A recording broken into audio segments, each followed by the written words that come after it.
Welcome students, आप सभी का एक बार फिर से स्वागत है अपनी इस ऑनलाइन क्लास में। अपने बात कर रहे थे डिफरेंशियल कैलकुलस की, यानी कि अवकलन गणित की अपने बात कर रहे थे, और उसी कड़ी में आज अपने आगे बढ़ाते हैं इसी पार्ट को।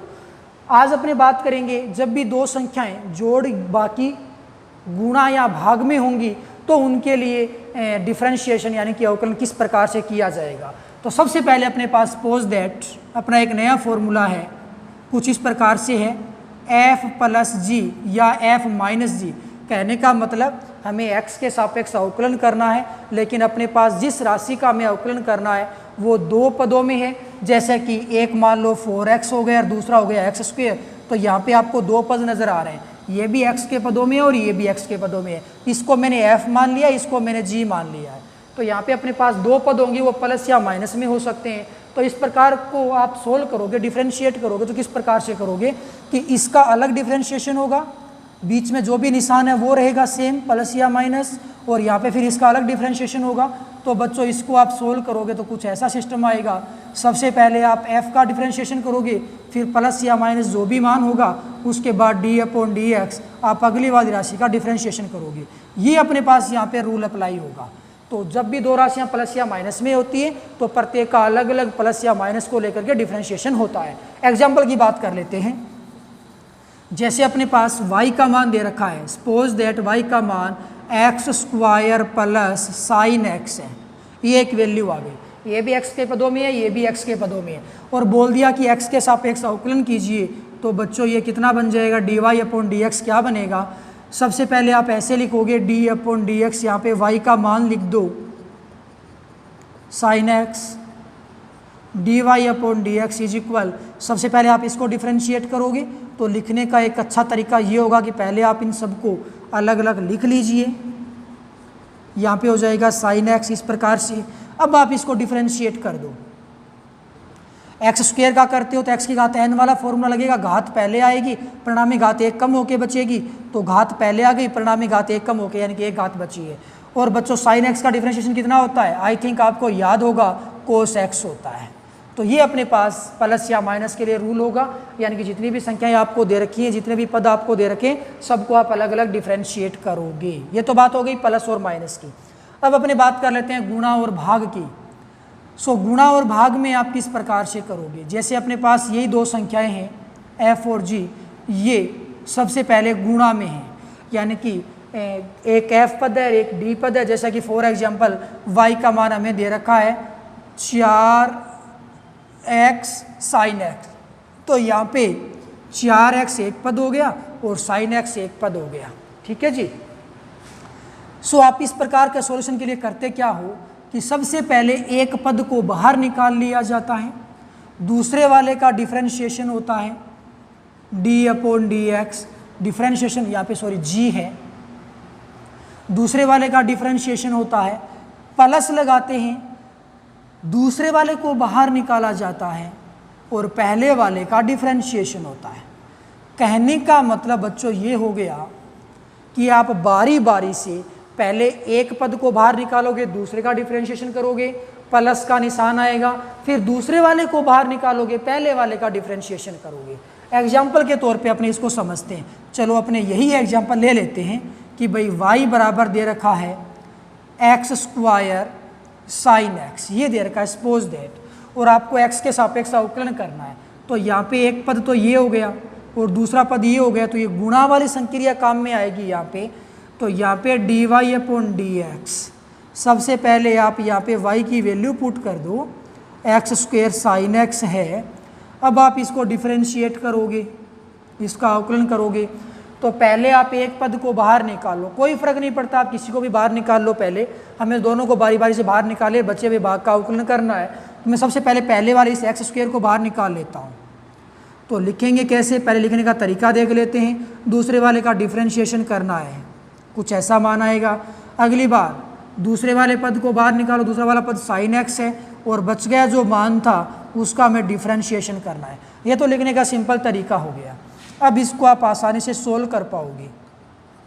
x² साइन x का कितना होता है, साइन x का होता है कोस x, प्लस साइन x आपने बाहर ले लिया, x² का कितना होगा, x² का होगा बच्चों 2x। तो यहाँ पे जो डिफरेंशिएशन आप फाइंड आउट करोगे उसका मान है वो कुछ इस प्रकार से निकल के आएगा। चलिए थोड़े एक दो और एग्जाम्पल की बात कर लेते हैं गुणा वाले में। मान लो नेक्स्ट क्वेश्चन है अपने पास, y का मान है x की पावर 3 e पावर x। ये अपने पास एक क्वेश्चन हो गया और हमें x के सापेक्ष इसका अवकलन करना है। तो दो पद हो गए, एक तो हो गया x की घात 3 और दूसरा हो जाएगा e की पावर x। तो आप इसको सोल्व कैसे करोगे? डिफरेंशिएशन करना है इसका x के रिस्पेक्ट में, तो dy अपॉन dx, किसी एक पद को बाहर निकाल लो, दूसरे का आपको क्या करना है डिफरेंशिएशन, प्लस बचा हुआ था उसको बाहर निकाल लो और पहले वाले का क्या कर दोगे डिफरेंशिएशन। तो ये तो लिखने का तरीका हो गया सिंपल। अब आप इसको सोल्व कर लीजिए। dy upon D x is equal x की पावर 3, e की पावर x का डिफरेंशिएशन कितना होता है बच्चों? e की पावर x होता है। अब यहाँ से आपने e की पावर x बाहर निकाला है, x की पावर 3 का क्या हो जाएगा? घात पहले आ जाएगी और एक परिणामी घात कम होके बचेगी। यहाँ से e की पावर x आपको कॉमन नज़र आ रहा है, साथ में x स्क्वायर भी कॉमन नज़र आ रहा है। परिणामी मान यदि आप इसको सोल्व करते हो तो एक तो यहाँ से e की पावर x कॉमन आ जाएगा, साथ में कॉमन आ जाएगा x स्क्वायर। तो बच्चों यहाँ से क्या बचेगा? यहाँ से बचेगा x, बाकी तो कॉमन आ गया, प्लस यहाँ क्या बचेगा? 3 बचेगा। तो यहाँ से इसका जो फाइनल रिजल्ट है वो अपने को ये देखने को मिलेगा। आप इस प्रकार से इसको सोल्व करोगे। अब ये तो बात होगी गुणा वाले की। यदि ये दो संख्याएं भाग में है उस केस में आप क्या करोगे उसके फॉर्मूले को अपने देखते हैं। So next formula, suppose that अपने पास दो संख्या इस प्रकार की है कि एक संख्या है f और बटे में दूसरी संख्या है g, और ये दोनों ही फंक्शन है वो x के पदों में। जैसे मान लो 4x बटा साइन x, जैसे कि 4x भी x के पदों में है और साइन x भी x के पदों में है। इसको आप सोल्व कैसे करोगे? तो सबसे पहले यहाँ पे आपको थोड़ा सा ध्यान रखना होगा कि पहले ऊपर वाली राशि का डिफरेंशिएशन होगा और नीचे वाली जो राशि है वो बाहर निकलेगी। जैसे आपने गुणा में ही देखा था d अपॉन डी एक्स, और यहाँ पे आएगा f, माइनस का निशान आएगा। गुणा में जो संख्याएं थी उसके लिए तो अपने प्लस में काम में लिया था, भाग में संख्या है उसके लिए अपने काम में लेंगे माइनस। अब f को बाहर निकालेंगे और नीचे वाली राशि का आप करोगे डिफरेंशिएशन और ये हो जाएगा g, और बटे में क्या आएगा? नीचे वाली राशि का स्क्वायर आ जाता है। ये सिंपल एक फॉर्मूला है। ओके, दोबारा से एक बार देख लो इसको। ऊपर जो राशि है सबसे पहले उसका डिफरेंशिएशन होना है, नीचे वाली राशि बाहर निकल के आएगी माइनस, फिर ऊपर वाली राशि बाहर निकलेगी और नीचे वाली राशि का डिफरेंशिएशन होगा, बटे में नीचे जो भी राशि दे रखी है उसका आपको स्क्वायर लगाना होगा बटे में। ठीक है जी। चलो इसको अपने एक एग्जाम्पल के तौर पे समझते हैं। मान लो अपने पास y का जो मान है वो कुछ ऐसा है कि x, या यूं कह लो साइन x बटे x स्क्वायर है, और बोल दिया कि x के रिस्पेक्ट में इसको आप डिफरेंशिएट करो। तो आप कैसे सोल्व करोगी? ये बन जाएगा dy upon D x is equal, सबसे पहले ये बटा वाली राशि है वो बाहर निकलेगी, ऊपर वाली राशि का डिफरेंशिएशन होगा। एक बार मैं इसको पहले लिख लेता हूँ, लिखने का तरीका देखते हैं। ऐसा हो गया, माइनस का निशान, ऊपर वाली राशि बाहर निकल जाएगी और नीचे वाली राशि का डिफरेंशिएशन होगा। तो d upon D x, differentiation किसका होगा? x स्क्वायर का होगा, बटे में नीचे वाली राशि का स्क्वायर करना होगा। नीचे वाली राशि x स्क्वायर है, हमें उसका और स्क्वायर कर देना है। ठीक है जी। अब आप इसको सोल्व कीजिए। तो dy upon D x is equal, x square तो बाहर है, साइन x का डिफरेंशिएशन कितना होता है? कोस x होता है, माइनस साइन x यहाँ से बाहर है, एक्स स्क्वायर का डिफरेंशिएशन कितना होगा? घात पहले, x की घात n वाला फॉर्मूला लग जाएगा, तो घात तो आ जाएगी पहले और एक घात परिणामी कम बचेगी, और बटे में क्या आ जाएगा? x की घात 4। थोड़ा सा इसको और सोल्व करते हैं। तो dy अपॉन डी एक्स, यहाँ से आपको कुछ कॉमन नज़र आएगा, वो कॉमन ले लीजिए। आपको कॉमन नज़र आएगा x, तो यहाँ से ऐसा कह सकते हो x हो गया, तो यहाँ बचेगा x कोस x माइनस 2 साइन x, और बटे में आ जाएगा x की पावर 4। ये x है वो x की पावर 4 से कैंसिल होगा, तो बच्चों परिणामी जो मान बचेगा वो अपने पास इतना बचेगा। dy अपॉन डी एक्स का जो रिजल्टेंट वैल्यू आएगा वो ये आ जाएगा x कोस x माइनस 2 साइन x बटे में x क्यूब। ठीक है जी। चलिए अपने और एग्जाम्पल के थ्रू इसको क्लियर करने की कोशिश करते हैं। एक एग्जाम्पल और देख लेते हैं कि अपने पास y का जो मान है x की घात 3 प्लस 2x बटे sine x. Is that clear? हमें एक्स के रिस्पेक्ट में इसको डिफ्रेंशिएट करना है। तो सबसे पहले आप क्या करोगे, D Y upon D x is equal d upon D x, y की वैल्यू पुट कर दो, बटे आ जाएगा साइन एक्स। तो यहाँ से d Y upon D x is equal क्या बचेगा, बटा वाली संख्या को बाहर निकाल दिया, ऊपर वाली राशि का डिफरेंशिएशन होना है। डिफरेंशिएशन किसका होगा, x की पावर 3 प्लस 2x का, माइनस का निशान, ऊपर वाली राशि को बाहर निकालोगे x की स्क्वायर प्लस 2x कंप्लीट बाहर निकलेगा, और डिफरेंशिएशन बच्चों किसका होगा, नीचे वाली राशि यानी कि साइन x का। और बटे में क्या आएगा, बटे में जो भी नीचे राशि दे रखी है उसका बन जाएगा कंप्लीट स्क्वायर। तो D Y upon D x कितना आएगा, साइन एक्स तो बाहर है ही। यहाँ पे आपको दो संख्याएं योग में नज़र आ रही है, जैसा कि हमने योग वाले पैटर्न में देखा था कि पहले इसका डिफरेंशिएशन होगा प्लस बाद में इसका होगा, और मैं यहाँ पे डायरेक्टली डिफरेंशिएशन करता हूँ। पहले एक्स क्यूब का डिफरेंशिएशन करो तो घात है वो पहले आ जाएंगी और परिणामी घात 1 कम होके बचेगी। ओके, प्लस का निशान 2 बाहर आ जाएगा, x का x के सापेक्ष 1 होता है तो ये बचेगा मान इतना, माइनस x की स्क्वायर प्लस 2x बार कॉमन था, साइन x का डिफरेंशिएशन होता है बच्चों कोस x, और बटे में आ जाता है साइन का स्क्वायर करोगे तो साइन स्क्वायर x बन जाएगा, जो कि यहाँ पे आपको वैल्यू देखने को मिलेगी। ये इसका फाइनल रिजल्ट निकल के आएगा।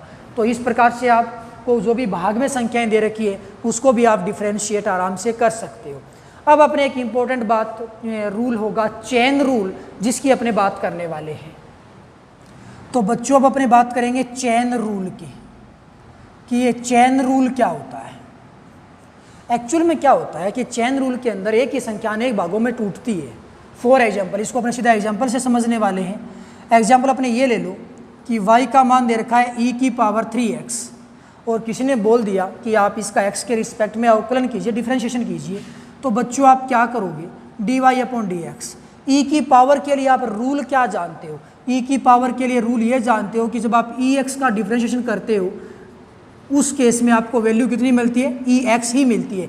यानी कि ऊपर जो घात होती है वो केवल एक्स के पदों में होनी चाहिए। किसके पदों में होनी चाहिए, एक्स के पदों में होनी चाहिए। तो इस ऊपर वाली पूरी घात को आप एक बार के लिए कॉमन संख्या मान लो, एक बार के लिए आप एक्स मान लो, तो ये क्या बन जाएगा, डी अपॉन डी एक्स में एक बार वाई की वैल्यू पुट कर देता हूँ, ये हो जाएगा।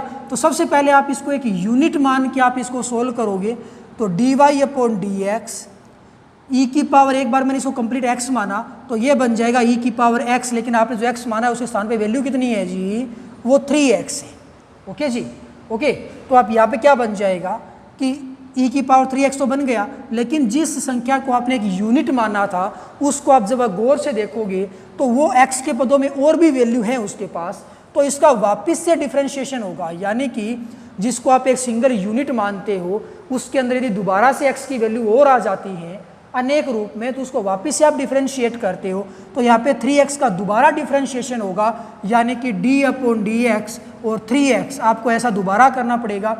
3x का डिफरेंशिएशन करते हो तो 3 तो कॉमन बाहर आ जाता है, बचता है x, और x का x के रिस्पेक्ट में 1 होता है, तो यहाँ पे 3x का दोबारा डिफरेंशिएशन करोगे बच्चों 3 और आ जाएगा, यानी कि इसका परिणामी मान 3 e की पावर 3x बन जाता है।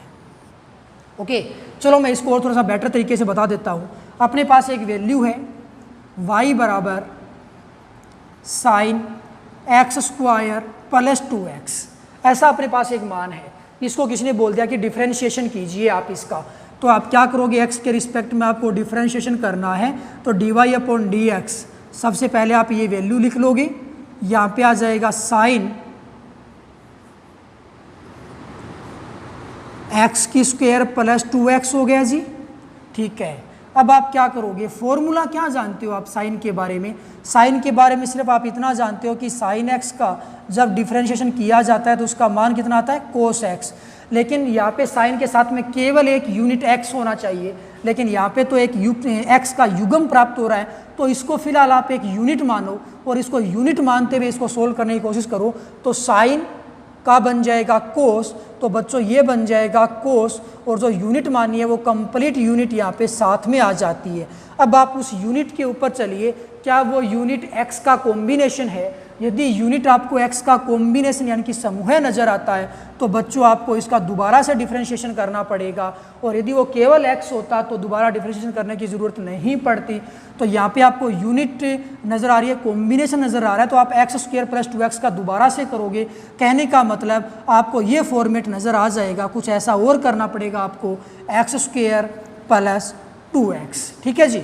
तो अब इसको आप सोल्व करोगे ना तो x² का अलग होगा, 2x का अलग होगा, तो x² का करोगे तो कितना बन जाएगा? 2x बन जाएगा, आगे प्लस आएगा, 2x का और कीजिए, कितना आ जाएगा?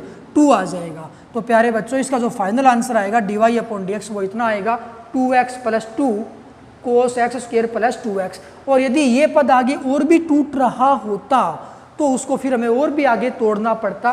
कहने का मतलब ये होगा कि एक प्रकार की चेन यानी कि श्रृंखला बनती जाती है, जिसको आप एक यूनिट मानते हो। यदि उस यूनिट में x का कॉम्बिनेशन है तो उसको आप दोबारा से डिफरेंशिएट करते हो, इस प्रकार से एक चेन बनती है, एक कड़ी से कड़ी जुड़ती है, श्रृंखला बनती है, उसी को अपने क्या कहते हैं? चेन रूल कहते हैं। सो कुल मिलाकर के बात ये हो गई कि अपने पास यहाँ पे आज जोड़, बाकी, गुणा, भाग और एक चेन रूल है। सो ये जो जितने भी सूत्र हुए हैं अपने पास 15-20 जो भी फॉर्मूले हैं उसको आज आप कंठस्थ याद करोगे। कल अपने इन्हीं फॉर्मूले पे बेस्ड कुछ क्रिटिकल न्यूमेरिकल्स को सोल्व करने वाले हैं। सो कल जब भी अपने न्यूमेरिकल सोल्व करेंगे उससे पहले आप ये फॉर्मूले अच्छे से तैयार कर लेना, अदरवाइज आपको समझ में नहीं आएगा। सो आज के लिए बस इतना ही। Okay, bye, thank you.